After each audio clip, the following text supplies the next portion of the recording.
माँ तू सबसे प्यारी है, माँ तू जग में न्यारी है। माँ तू सबसे प्यारी है, माँ तू जग में न्यारी है। अपने आंचल में रखना, अपने आंचल में रखना। हमें वरदानों से भरना। माँ तू सबसे प्यारी है, माँ तू जग में न्यारी है। माँ तू सबसे प्यारी है, माँ तू जग में न्यारी है। पिता, पुत्र और पवित्र आत्मा के नाम पर आमीन। आप सबों को जय यीशु। हम लोग इस 40सा काल मनन चिंतन के अंदर मेरे मन में इस वर्ष ऐसा प्रेरणा आया कि पाप के विषय में अधिकतर क्लास लूं, पाप के विषय में, क्योंकि हमें पाप बोध की बहुत जरूरत है। अनेकों लोगों के हृदय में पाप बोध नहीं है, और कई प्रोटेस्टेंट कलीसिया ऐसे भी सिखाते हैं ईसा मसीह हमारे लिए क्रूस पर मरकर हमें पाप मुक्ति दिया, इसलिए अब हम पापी नहीं है। ये मत बोलो हम पापी है पापी है पापी है कर करके, हम पापी नहीं है। अभी ईसा मसीह ने क्रूस के द्वारा हमें मुक्ति दिया, इसलिए पापी है कर करके मत बोलो। एक बार एक भाई ने हमारे YouTube चैनल के अंदर, जहां मैं कुछ ऐसा पाप के विषय में क्लास लिया, तो मुझे ठोका रहा। उसमें कमेंट लिखा हुआ है, ये कैथोलिक लोग क्यों अपने को पापी पापी कर करके बोल रहा है। पापी नहीं, हम संत है और प्रभु ने हमें बचाया ये बोल दिया करो। लेकिन पवित्र बाइबल के अंदर योहन का पहला पत्र अध्याय 1 वाक्य 8 में क्या लिखा है? 1 जॉन चैप्टर 1:8, वहां पर लिखा है, यदि हम कहते हैं कि हम निष्पाप है, यदि हम कहते हैं कि हम निष्पाप है, हमारा पाप पूरा ईसा मसीह ने क्रूस मृत्यु के द्वारा मिटा दिया, अभी हम निष्पाप है, तो संत योहन कहते हैं तो हम अपने आप को धोखा देते हैं और हम में सत्य नहीं है, हमारे अंदर सत्य नहीं है। इसलिए हम लोग कहते हैं हमें पाप स्वीकार करने की जरूरत नहीं, हम कोई पाप नहीं किया है और हम पापी है कर करके बोलने की जरूरत नहीं। इस प्रकार का जो बातें इसलिए हैं क्योंकि हम अपने को धोखा दे रहा है, हमारे अंदर सत्य नहीं है। सत्य ये है हर मनुष्य पापी है। सत्य ये है हर मनुष्य को बार बार ये स्वीकार करना है, मैं बलहीन हूं, मैं कमजोर हूं, मैं पापी हूं, तभी हम पाप से दूर रह सकता है। पापियों में, महापापी में, यही तो संत पौलुस ने कहा। संत पौलुस अपने को महापापी समझते हैं, तो हमें भी इसी प्रकार का जो विचार रखने की जरूरत है। सबसे पहले मैं यही एक सवाल करना चाहूंगा, पाप क्या है? किसे कहते हैं पाप? कौन सी अवस्था को पाप कहते हैं? पाप किससे कहते हैं? पवित्र बाइबल के अंदर यूहन्ना का पहला पत्र अध्याय 3 वाक्य 4, 1 जॉन चैप्टर 3 वर्स 4 में लिखा है, आज्ञा का उल्लंघन पाप है। ईश्वर ने आज्ञाएं दिया, कलीसिया ने आज्ञाएं दिया, चाहे वो सरकार का आज्ञा हो, चाहे माता पिता के आज्ञा हो, चाहे अध्यापकों का आज्ञा हो, किसी का भी जो आज्ञा है केवल ईश्वर का दस आज्ञा नहीं। जो आपको एक कुछ आज्ञा मिला, उन आज्ञाओं का उल्लंघन करना पाप है। सरकार ने जो नियम दिया उसका भी उल्लंघन करना पाप है, उसके लिए भी पाप स्वीकार करना है। तो आज्ञाओं का उल्लंघन पाप है। और भी है, याकूब का पत्र उसके अध्याय 4 वाक्य 17 में लिखा है, जेम्स चैप्टर 4 वर्स 17, जो मनुष्य ये जानता है कि उसे क्या करना चाहिए किंतु नहीं करता, उसे पाप लगता है। एक मनुष्य जान रहा है उसे क्या करना है, भलाई क्या बुराई क्या, वो जान रहा है, फिर भी उसके अनुसार व्यवहार नहीं करता है, वो पाप करता है। इसका मतलब जो हम जान रहा है अच्छाई वो नहीं करता, वो भी पाप है। किसी को मदद करना, किसी के लिए अच्छाई का कोई भी कार्य करना था लेकिन नहीं करता, तो वो पाप है। रोमियो का पत्र अध्याय 6 वाक्य 23 के अंदर, रोमन्स चैप्टर 6 वर्स 23 के अंदर लिखा है, इस प्रकार का जो पाप करता है उसका परिणाम है मृत्यु। ईश्वर ने मृत्यु की सृष्टि नहीं की, बल्कि पाप संसार में मृत्यु ले आया। रोमियो का पत्र अध्याय 14 में वाक्य 23 में, रोमन्स चैप्टर 14 वर्स 23, जो कुछ अपने अंतःकरण के अनुसार नहीं है वे सब पाप है। हमारे अंतःकरण कुछ बोल रहा है, उसके अनुसार जो कार्य नहीं करता, अंतःकरण के खिलाफ जाता है, वो सब पाप है। और योहन अपना पहला पत्र अध्याय 5 वाक्य 17 के अंदर, 1 जॉन चैप्टर 5:17, वहां पर लिखा है, धार्मिक नियमों के मानदंडों का पालन ना करना, मतलब किस प्रकार का धार्मिक जीवन आपको जीना है, उतना मापदंड में आपका धार्मिक जीवन नहीं है तो आप अधर्म करते हैं। धार्मिक जीवन में नहीं, अधर्म का जीवन जी रहा है, और हर अधर्म पाप है। तो पाप का कई परिभाषा हमें बाइबल के अंदर से मिलता है। इस कारण पाप के कारण मनुष्य सच्चा जो दाखिलता है उससे अलग हो जाता है। मनुष्य ईश्वर से जब तक जुड़े नहीं रहेगा, जीवन जल उसमें नहीं आता। मनुष्य जब पाप के कारण ईश्वर से अलग हो रहा है, ईश्वर का अनुभव से अलग हो रहा है, उस समय पर वो जीवन जल मनुष्य में आना बंद होता है, अर्थात उसी को मृत्यु बोलते हैं। इसका मतलब पाप मनुष्य को ईश्वर से दूर करता है और इस कारण उनमें मृत्यु आ जाता है। इसलिए मनुष्य को पाप से दूर रहना बहुत ही जरूरी है। योहन के पहला पत्र को अगर हम पढ़ेंगे, वहां पर पाप का विभाजन कर करके बोलते हैं।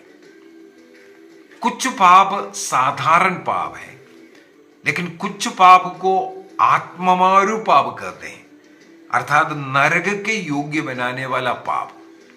यदि तुरंत हम लोग उसके लिए पश्चाताप कर, पाप स्वीकार कर, उस पाप को छोड़ेंगे नहीं, उसका प्रायश्चित नहीं करेंगे, यदि उस अवस्था में हमारा मृत्यु हो जाएगा, हम नरक दंड के योग्य हैं, नरक में जाएगा।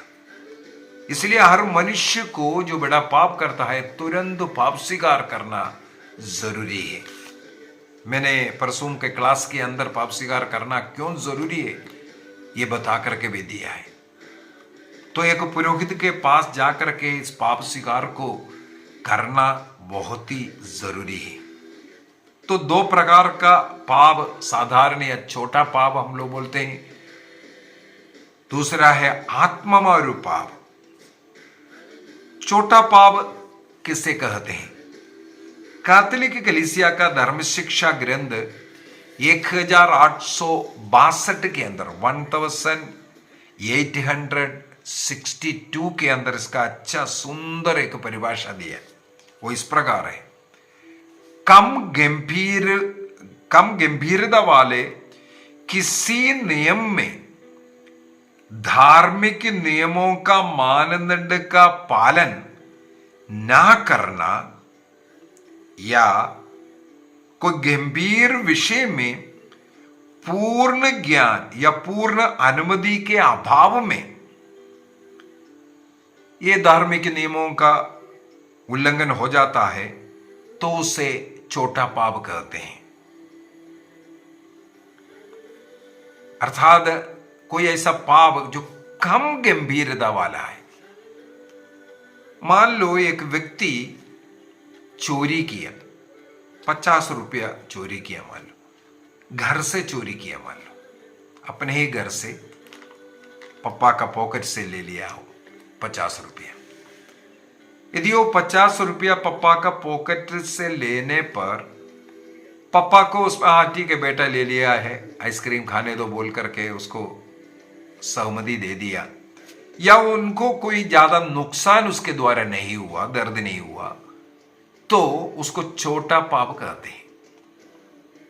यदि बेटा ने वहां से 50 रुपया निकाला, इस कारण उस पप्पा को दर्द लगा और उनको कोई नुकसान हुआ, इस कारण हो सकता है 50 रुपए किसी को देने के लिए कोई गरीब आदमी था, बड़े मुश्किल से मजदूरी कर करके कुछ 50 रुपए कटा था, वो बेटे ने चोरी किया, उस कारण उनको ठेस पहुंचा और उनको नुकसान भी हुआ, तो वही 50 रुपया का ये चोरी आत्ममारू पाप बन जाता है। मेरे विचार में आपको समझ में आया। कम गंभीरता है तो उसको छोटा पाप बोलता है, किसी को उतना नुकसान नहीं हुआ ऐसे पापों को। लेकिन किसी को नुकसान हुआ है, किसी को दर्द हुआ है, इस कारण किसी को इस कारण ठेस पहुंचा है, हमारे किसी भी हरकत, मैंने एक चोरी का उदाहरण बोला, तब उस पाप को हम लोग बड़ा पाप या आत्ममारू पाप कहते हैं। इसका मतलब छोटा पाप एक व्यक्ति के प्रेम संबंध को दुर्बल जरूर कराता है, लेकिन उसका नरकदंड के योग्य नहीं बनाता। ईश्वर के साथ जो प्रेम संबंध हो या एक दूसरे के साथ, माता पिता के साथ, किसी के साथ भी हो, वो प्रेम संबंध में ठेस तो पहुंचाएगा, लेकिन वो आत्ममारू पाप ना होने के कारण नरक नहीं जाएगा। और यदि इन छोटे पापों को हम स्वीकार नहीं करता, क्योंकि कम गंभीरता वाला बोल करके, धीरे धीरे ये गंभीर पापों में आपको लेकर जाता है। इसलिए कैथोलिक कलीसिया आग्रह करती है, लघु पापों के लिए भी हमें पाप स्वीकार करना चाहिए। कैथोलिक कलीसिया का धर्म शिक्षा ग्रंथ 1458 एवं कैनन लॉ, हमारे चर्च का जो कैनन लॉ है वो 988 भी ये आग्रह करती है, हमें छोटे पाप, जिसे हम लोग सोचते हैं हाँ कोई बड़ा पाप नहीं किया, ऐसे ही हुआ, या मन में सोचने के कारण है ऐसे सा, इन पापों को भी हमें पाप स्वीकार में बोलना जरूरी है। और आत्ममारू पाप का क्या मानदंड हम रखेंगे? एक पाप को हम आत्ममारू पाप तभी बोल पाएगा, एक व्यक्ति ने जो कोई गलती किया उसके ऊपर वो आत्ममारू पाप का जो दोष लगाना है, तो 3 बातों को, कंडीशनों को पूरा करना जरूरी है। एक पाप आत्ममारू पाप बनने के लिए 3 बातें पूरा करना है। सबसे पहला, जैसे पहले मैंने बोला, गंभीर विषय का एक पाप होना चाहिए, किसी को ठेस पहुंचाया, नुकसान पहुंचाया, दुख पहुंचाया, ऐसा गंभीर विषय हो। दूसरा, इस व्यक्ति जिसने वो किया उसको मालूम होना चाहिए ये गलती है। उसको उस पाप के विषय में ज्ञान होना जरूरी है। तीसरा, उस व्यक्ति के पूर्ण सहमति से वो पाप होना चाहिए। उदाहरण के लिए एक छोटा बच्चा अगर कहीं कुछ पैसा मिल गया, उठाया, उसको मालूम नहीं है उठा रहा है, कर रहा है या फेंक रहा है, उसका सीरियसनेस उसको मालूम नहीं है, इसलिए उठाया हो। या मान लो कोई चाकू लेकर के किसी को, छोटा बच्चा खेलते खेलते किसी को ऊपर कुसाड़ दिया,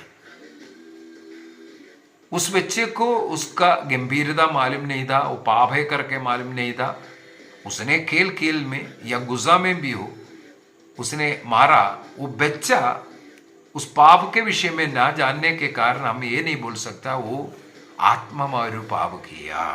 गलती तो है, हम ये नहीं बोल रहा है गलती नहीं है, लेकिन एक पाप को आत्ममारू पाप ठहराने के लिए ये तीनों बात पूरा होना चाहिए। सबसे पहले गंभीर स्वभाव का, हाँ किसी का हत्या करना गंभीर स्वभाव का है। दूसरा, उस विषय में उसको ज्ञान होना चाहिए। और तीसरा, उसकी सहमति से। मान लो किसी के साथ किसी ने जबरदस्ती किया, बलात्कार किया, वो अपना प्राण बचाने के लिए, अपने शरीर को बचाने के लिए कोशिश तो की है, लेकिन जबरदस्ती उसके साथ उसके सहमति के बगैर किया, वो उस व्यक्ति के लिए आत्ममारू पाप नहीं है। इसका ये मतलब नहीं है पाप स्वीकार ना करना, पाप स्वीकार करना है, मेरे साथ बलात्कार हुआ है, लेकिन वो उसके लिए आत्ममारू पाप नहीं है। आत्ममारू पाप तब होगा अपने सहमति से वो पाप हुआ हो और उसको ज्ञान होना चाहिए, गंभीर स्वभाव का होना चाहिए। इस प्रकार एक पाप को हम साधारण पाप और आत्ममारू पाप ऐसे विभाजित कर सकते हैं। और हर मनुष्य को जो पाप स्वीकार के अंदर सबसे पहले आत्ममारू पाप या बड़ा पाप, बड़ा स्वभाव का तीव्रता वाला जो पाप है उसको बोलना चाहिए।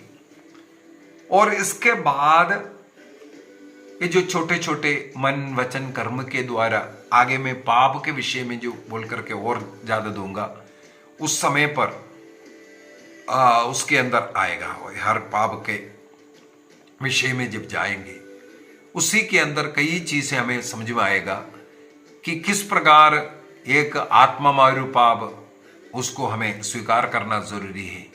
और कुछ पाप मन में सोच रहे, ईसा मसीह ने ये भी हमें सिखाया है। मत्ती का सुसमाचार अध्याय 5:27-28 प्रभु ने कहा, तुमने सुना है कि व्यभिचार मत करो, क्योंकि 10 नियम में 6वीं आज्ञा के रूप में वो दिया है।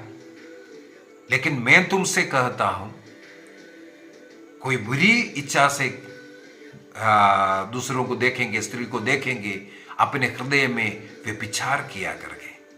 तो ईसा मसीह उस नियम को हम क्रिस्तियों के लिए किस प्रकार होना जरूरी है इस विषय में सिखा रहा है। मत्ती के सुसमाचार उसके 5वां अध्याय का वाक्य 20 को, मैथ्यू चैप्टर 5 वर्स 20 में लिखा है, मैं तुम लोगों से कहता हूं, यदि तुम्हारी धार्मिकता, देखो धार्मिकता, शास्त्रियों और फरीसियों की धार्मिकता से गहरी नहीं हुई तो तुम स्वर्ग राज्य में प्रवेश नहीं करेगा बोलता है। शास्त्री और फरीसी, ये जो ईश्वर का 10 नियम है उसको एकदम सटीक पालन करने वाले लोग हैं। प्रभु ईसा मसीह कहते हैं, इस प्रकार सटीक पालन करने वालों के उस धार्मिकता से भी ज्यादा गहरी धार्मिकता आपका होना जरूरी है, तब आप स्वर्ग में जाएगा। इसलिए इसके बाद प्रभु उसका अर्थ समझाता है। तुमने सुना है कि हत्या मत करो। हत्या का मतलब है चाकू लेकर के किसी के ऊपर वार किया, वो मर गया, उसको हत्या बोलते हैं। अभी ईसा मसीह क्या बोल करके दे रहे, यदि तुम दूसरों के ऊपर गुस्सा भी करेगा वही दंड तुम्हें मिलेगा जो हत्या को दिया जाता है। देखो ईसा मसीह ने गुस्सा करने को भी हत्या के साथ तुलना किया। इसके बाद अगला बोल करके दिया है शुद्धता के विषय में, तुमने सुना है कि व्यभिचार मत करो। लेकिन मैं तुमसे कहता हूं यदि बुरी इच्छा से किसी पर दृष्टि डालेगा वो अपने मन में उसके साथ व्यभिचार किया। इसका मतलब मन में बुरी इच्छा भी आ रहा है। हमें स्वर्ग राज्य जाने के लिए उसके लिए भी पाप स्वीकार करना जरूरी है। किसी का हत्या करना, किसी को मार डालने का या चोरी करने का मन में आया लेकिन प्लानिंग फेल हुआ, चोरी नहीं किया, वो प्लानिंग करना ही काफी है। उसके लिए हमें पाप स्वीकार करना और उसके लिए पश्चाताप करना और पाप स्वीकार करना जरूरी है। तब हमारी धार्मिकता स्वर्ग राज्य जाने के लायक बनेगा। तो इन दिनों में हम लोग इस प्रकार पाप के विषय में, 10 आज्ञा के विषय में सब गहराई से पढ़ करके जाएंगे।